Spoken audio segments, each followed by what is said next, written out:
네, 안녕하세요. 피초원입니다.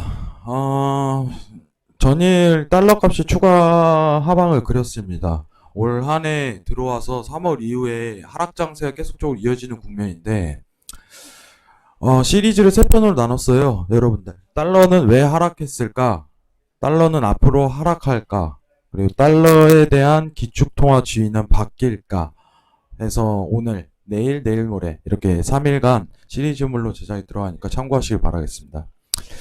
최근 달러 인덱스 자체가 계속적인 하락에 대한 구간 자체로 들어가고 있는데 이유는 정확하게 드러나는 부분이 있습니다. 이거에 대해서 살펴보는 시간 가져보도록 하겠습니다. 자, 사실 이제 여러분들 집중적으로 봐야 될 부분만 맥락만 짚어보도록 할게요. 자, 미국 연준과 잠시만요. 자, 미국 연준과 정부의 기대 인플레를 자극하기 위해 정책이 강화되면서 달러의 유동성 공급이 지속되고 실질금리 하락과 재정적자 확대 등이 이를 뒷받침할 거임. 그렇기 때문에 결론적으로 달러의 하락 약세 기조는 지속될 가능성이 굉장히 높다. 이렇게 판단하고 있습니다. 중요한 거는 유동성 공급이죠.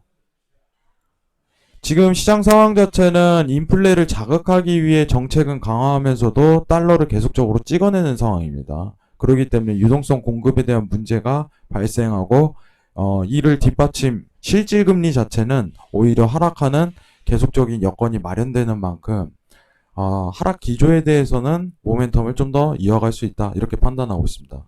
그럼 중요한 게 이제 왜 달러가 하락했냐죠. 왜 달러가 하락했냐. 네, 이거에 대한 근거 자료를 좀 보도록 하겠습니다. 자, 코로나19 이후에 어떻게 보면은 여러분들 자산 매입 프로그램을 공격적으로 진행을 했었죠. 여러분들. 공격적으로 했습니다. 공격적으로. 긴급하게.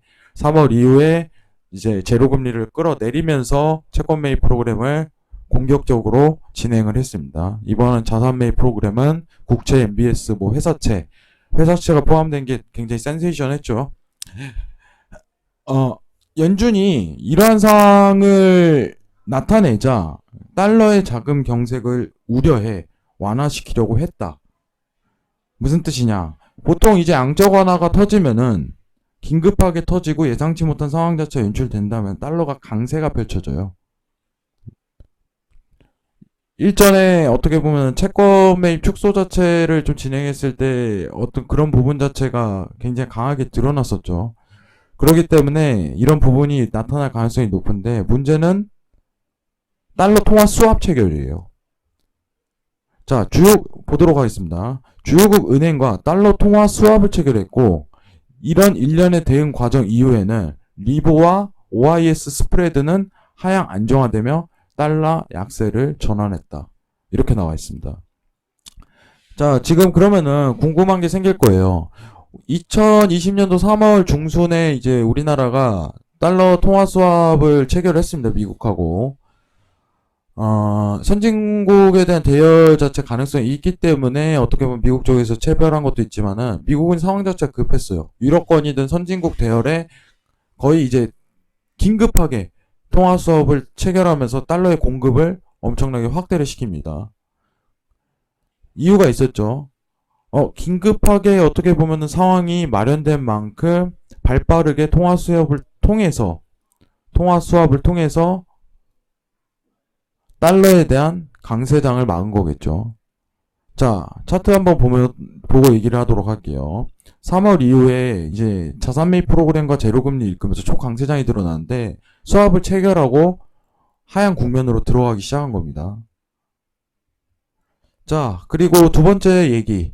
리보와 OIS 스프레드. 이제 경제적인 얘기인데 이거에 대한 자세한 설명을 한번 드리도록 할게요. 자, 리보 OI 스프레드는 달러의 자금 신용 경색을 나타내는 지표. 결론만 따지겠습니다. 상대방이 신용 위험이 커질수록 달러 유동성이 풍부해질수록 벌어지게 된다. 그러면 지금 달러에 대한 유동성 자체는 그렇게 좋지는 않다는 거예요. 달러의 유동성 자체는. OIS 스프레드 보면은 리버하고 지금 최근에 하락 국면으로 굉장히 내려가고 복구하는 상황 자체로 연출이 안 되죠. 이 하방 국면에서 다시 상승에 대한 부분을 이끌기 굉장히 힘들다. 이게 즉각적인 판단이에요. 앞으로 계속적으로 이 구간 내에서 박스권을 매는다면은 달러가 하방권에 더 들어갈 가능성이 굉장히 높다고 판단하고 있습니다. 자, 그러면은 이 같은 정책의 부양 조치는 유동성 확대 기반을 둔 인플레이션의 가능성을 높였고, 이 과정에서 실질금리 하락은 지속되며 달러는 하락 요인으로 작용이 된 겁니다. 자, 그리고 두 번째, 달러의 약세 요인은 미국과 주요국 간의 펀더멘털 차이가 약화된 데 기여한다. 달러 인덱스는 약 58%가 수치값이 중요합니다. 유로화라는 점에서 미국과 유로화 간의 성장과 금리 차이에 민감하게 움직입니다. 제가 항상 여러분들 보실 때 달러 인덱스의 움직임을 보실 때 얘기 드렸던 거 자체가 유로에 대한 통화 정책을 보시라고 얘기를 많이 해드려요. 상대적인 거죠.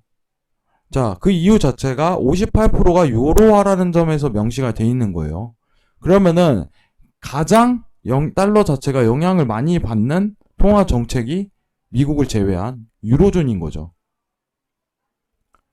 근데 결과는 당연하게 드러나고 있습니다. 지금 시장 상황에 대한 부분만 좀 본다면은 미국 먼저 보도록 하겠습니다. 미국. 지금 코로나 충격을 완화시키기 위해 도입했던 재정 정책과 관련한 연장 여부 추가 도입부를 두고 민주당과 백악관이 이견차를 보였다. 공화당과 민주당이 지금 싸우고 있죠. 그러면은 아직 합의점을 이루지 못한 거예요. 반면에 유로는 볼게요. 유로는 최근에 이제 경제회복기금이라고 해서 제가 카페에 올린 적이 있어요. 내용 한번 이전 거 확인을 해보시고, 최종 합의에 돌출이 된 겁니다. 결론적으로 따지면은. 유로존은 합의가 다 돼 있어요. 합의가. 그러면 유로화 강세에 오히려 상대적인 통화 정책에 대한 부분을 판단한다면은 상대적 정책 자체로 유로화가 추가 강세를 보일 수 있는 여건인 거죠. 쉽게 이해하도록 하겠습니다.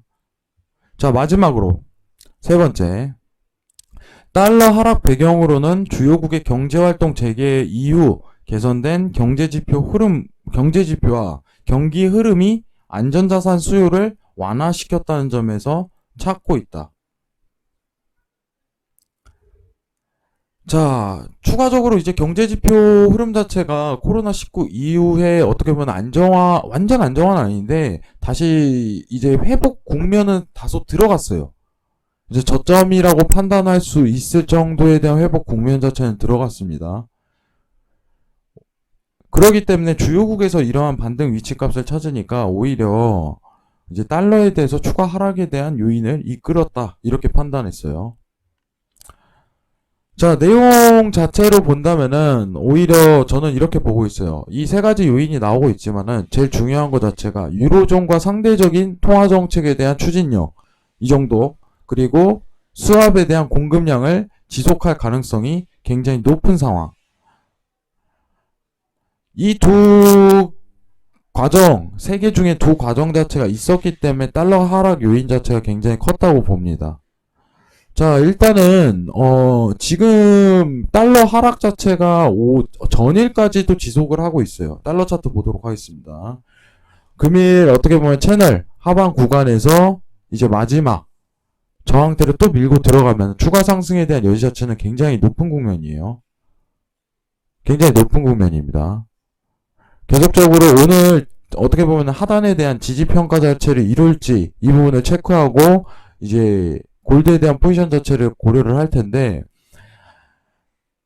지금 다수에 대한 견해 자체가 리포트라든가 정리를 해보면은 지금 통화 정책에 대한 완전한 큰 변동, 공급량에 대한 축소 자체를 이룰 수 없는 게 현실적인 미국의 상황이에요. 올 한 해 지속적인 하방을 그릴 수 있다는 얘기인데, 이 내용 관련해 갖고는 다음 2편에서 자세하게 얘기 드리도록 하겠습니다. 이상입니다.